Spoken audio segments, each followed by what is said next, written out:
Hi, welcome back. It's a beautiful June day. The mosquitoes have yet to come out.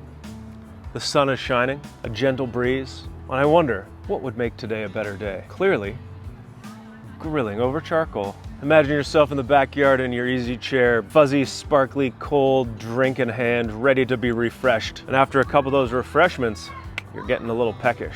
Do you know what is the best thing when you've had a couple beer and you're ready to eat? Meat on sticks. And there is no better way to eat meat on sticks than the Japanese way of grilling over Binchotan on your Conroe grill. Now there's a lot of different types of charcoal. We have a few here. We're gonna go through the differences for you.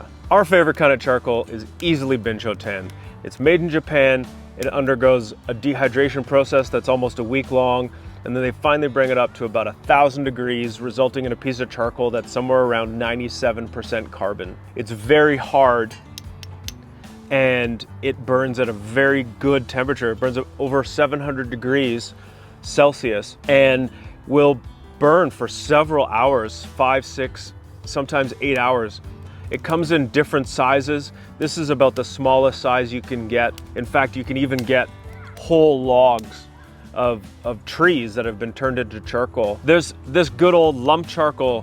Big bag of it costs you about 15 bucks. You'll burn through a whole bag easily in one go, and it'll get the job done.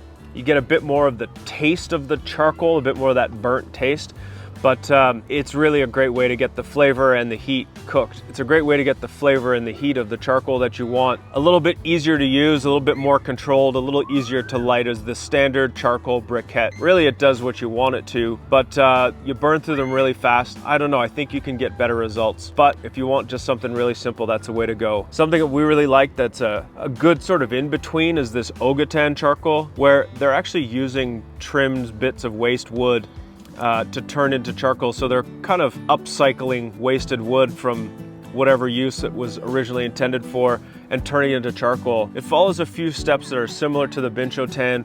They dehydrate it and they get it up to a nice high temperature and then extinguish it, leaving behind as much carbon as possible. Now when you're burning charcoal, or Binchotan especially, you get a really deep heat. One thing I find that's amazing about it is you cook stuff on it, and even if you look at it and you think it's burnt, it still tastes good. It doesn't have that gross, acrid taste to it. It's really quite delicious. It's a really unique way to cook, and it delivers just absolutely delicious, crispy, tasty food. Now we have a video here you can watch about how to light charcoal. Using a charcoal chimney is a great way. If you've got a small portable gas burner, or one on the side of your barbecue, for example, really great way to get the charcoal going. Using a chimney really gets you a nice even gets the charcoal burning really evenly before you dump it into your Conroe or whatever kind of barbecue you've got. Some are a little bit harder to light. You know, the Binchotan does take a little bit more effort to get going because of how dense it is. Once it's going, it burns for an incredibly long time. You know, I think we're gonna do a little test here. We've got our handy dandy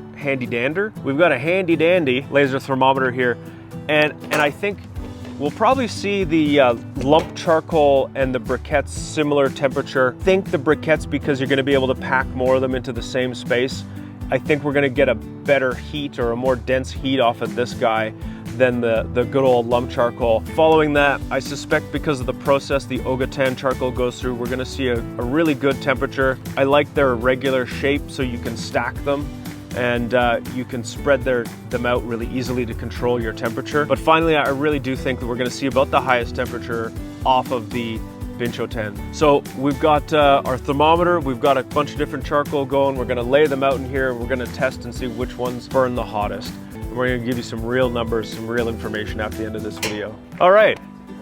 Sometime later here in June, and we've got a couple different kinds of charcoal ripping. We got them going in that charcoal chimney, got them good and hot, and now we've let them sit in here for about 10 minutes so they can kind of even out. We've got lump charcoal, we've got the Ogatan, and we've got Binchotan. And so let's take the temperatures and see where we're at. You know, when I put my hand over it, I mean, it's hot. The lump charcoal actually feels the hottest. Ooh, the Ogatan is the hottest. Okay, lump charcoal, let's see if I'm doing this right. All right, our lump charcoal is coming in at 580 degrees Celsius. Ogatan, We're coming in at 670 degrees Celsius. And the Binchotan, oh, we're going over 670. We're at 675, getting up to 700. Wow, that bounced around a little bit, but close to 700 degrees Celsius on the Binchotan.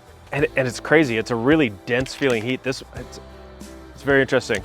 So we can open our little vents if we want to get some more air flowing through to get it even hotter. There you go. Binchotan's the hottest. Lump charcoal is great. It's cheap. It's pretty easy to light. You burn through a ton of it really quickly, and you know, it's not the best, but it's uneven, sometimes uneven temperature, but it's cheap and easy. I like the Ogatan because it's equal sized pieces. It gets nice and hot. It burns really evenly and consistent, and the price is great. The Binchotan, it burns for a super long time. It takes a little while to get it going, but once it's hot and cooking, you can cook on it for hours. It's really, really awesome. It's a lot cleaner taste too. You don't get as much of that soot kind of taste on the meat. Sometimes you can get your Binchotan going, you can get your Conroe heated up and everything hot by starting it with some lump charcoal. Helps to sort of balance out the price, and it works really well. One of the things that's great about charcoal, and especially about the Binchotan, because of its high amount of carbon, is that it's got infrared heat.